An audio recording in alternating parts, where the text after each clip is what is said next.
Welcome to the Pasho Perspective, a place where I share my perspective on everything in the space between life and death.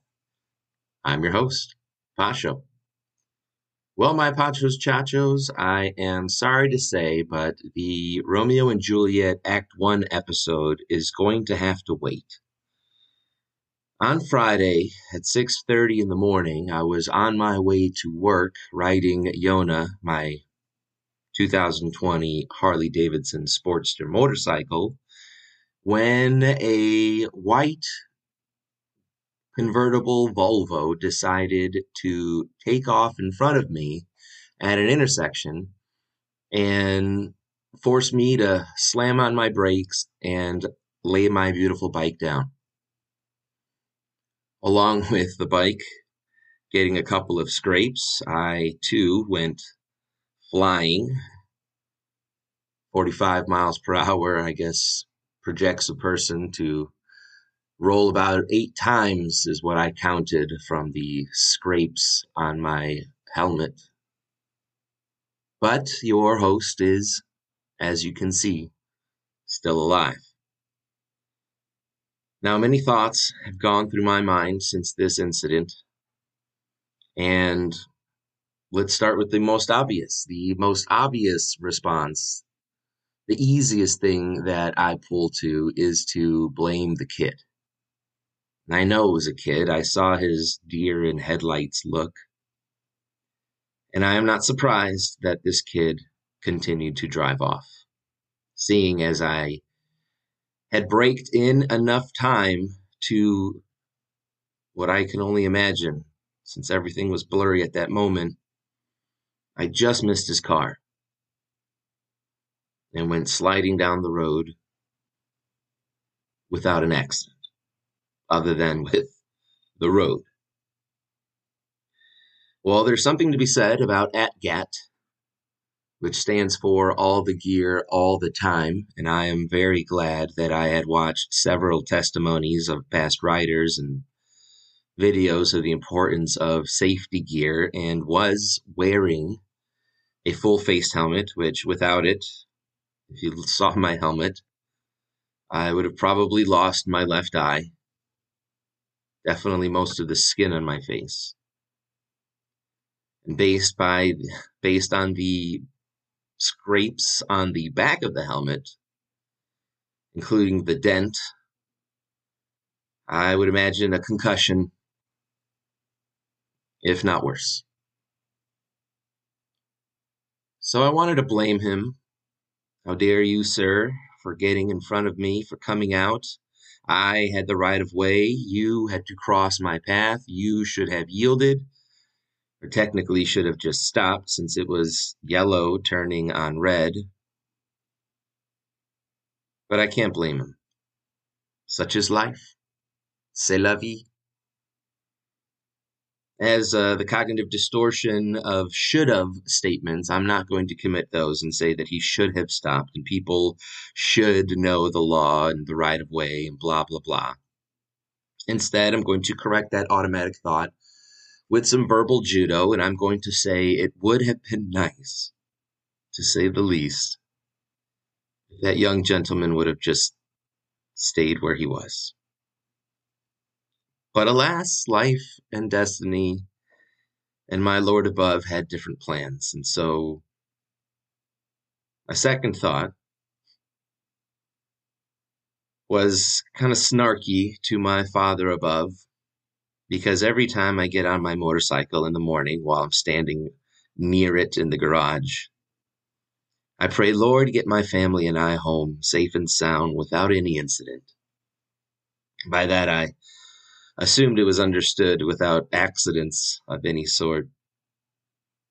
And so I looked up while laying on my back, my hand throbbing, everything else pretty okay. My knee hurt a little bit. Obviously, it's gashed up, still swollen, but I'll live. I looked up to the heavens and I thought for an instant, and with humor in my heart, so that was a good sign. I said, that's without incident, God? My third thought was, thank God I'm alive. And instantly, as I thought that, I thought, I need to call my wife and let her know that I'm okay. I had forgotten what time it was and imagined her, after dropping my children off, coming down that road, only to witness her husband sprawled out on the road.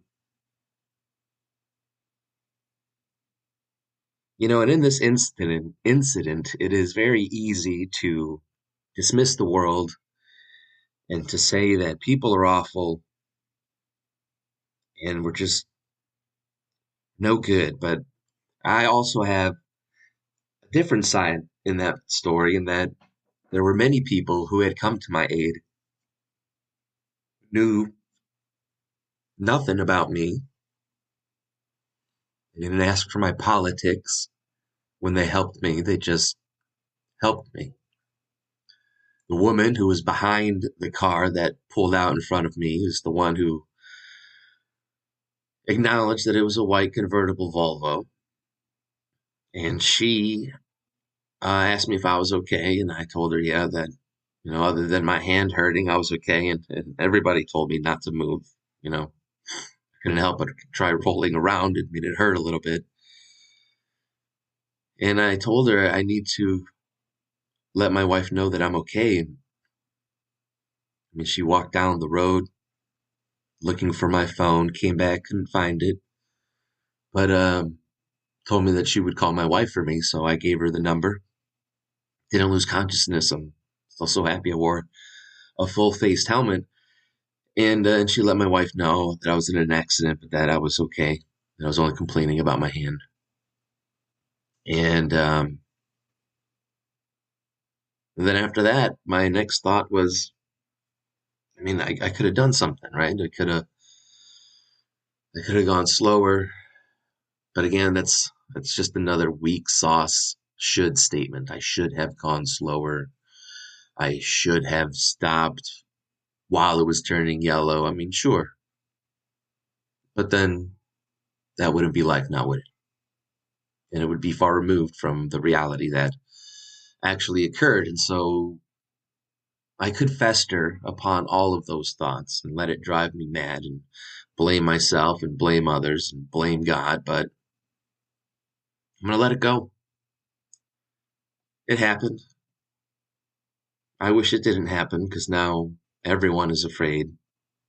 Everyone I tell tells me of an awful story of someone they knew who either got into an accident or because of that accident is no longer around. And I get it. I get it.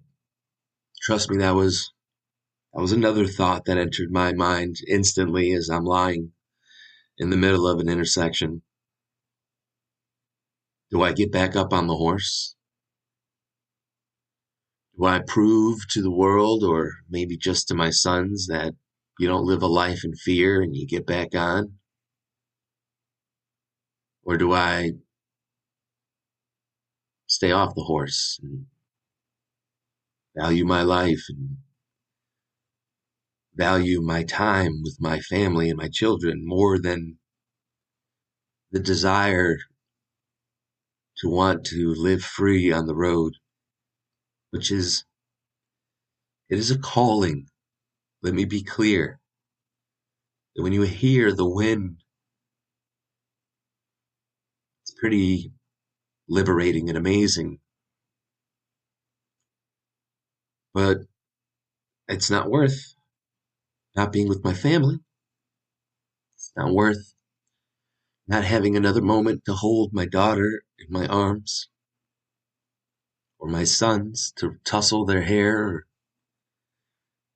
to feel the warm embrace, soft kisses of my wife.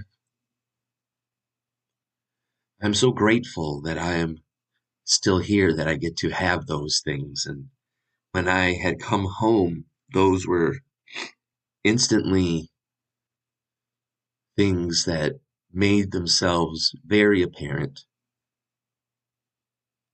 that I was so grateful and relieved that I still get to share their life, that I'm still here to witness it, help in it, I hope. So I'm gonna fix her up. My insurance company, Progressive, here's a shout out to you, has been amazing. And I mean, I'm almost done with the process and gonna be able to get that check so I can take it into a service shop and repair Yona, which I certainly will, but I'm not gonna sell her. I'm gonna wait for another day, as my father said one day, when I have that confidence again, because confidence on a motorcycle, I certainly agree, is safety.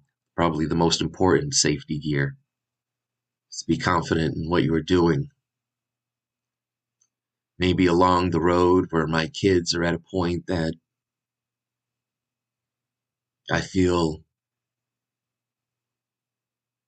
I feel more safe and risking less to go for a ride, and maybe that day, will be 10 years, maybe it'll be 30, maybe that day will never come, but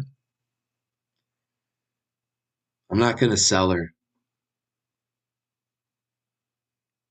because it's part of the family. And if my sons ever want to ride it, I want to be able to show them and remind them what safe driving is. And, it's, you can say it's Florida and they're terrible drivers, but I mean, I've driven through 5 states in December and all of them have terrible drivers. You just have to put your hand in the Lord's hands, your life in the Lord's hands, and just trust, that He's got a plan for you. I don't think my father's going to take me on a motorcycle, but I'm not going to test it. Not when I have the 3 young, beautiful, amazing kids and an amazing, beautiful wife at home. So I'll wait. I'll humble myself. I'll say, ego, yeah, you want to be a man sometimes. Yeah, you don't want to be a father or a husband. You just want to be a man, but this isn't that time. There's a time for every season, and I guess this season has come to its natural end. But one day, spring will defrost the icy chill of winter, and a glorious summer will then follow thereafter. And so, isn't that funny? I have to practice all those things that I've been preaching about in this podcast. So, with that, that's the story. Something to think about. For those of you who ride safe. For those of you who don't judge a man who rides. Until you've heard the calling of the wild, you can't understand. And so with that, I say, next week, we'll talk about Romeo and Juliet's Act 1. I hope you'll join us then. And until then, God bless. Take care.